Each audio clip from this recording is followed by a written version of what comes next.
मोली साईगीता Priyadarshini रथपुर grammar आज हूँ आम एठारे जो साक्षी गोपीनाथ प्रांगण में बर्तमान कार्यक्रम चली सत्यसाई बाबा आम पादुका दिव्य पादुका यात्रार कार्यक्रम चली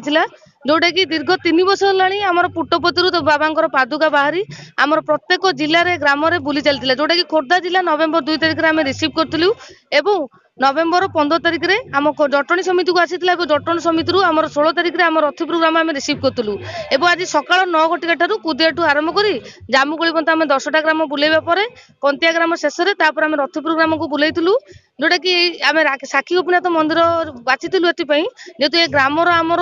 मंदिर पुरातन बहुत मंदिर जोटा कि राधाकृष्ण प्रथम पूजा पाते पर पुणी आमर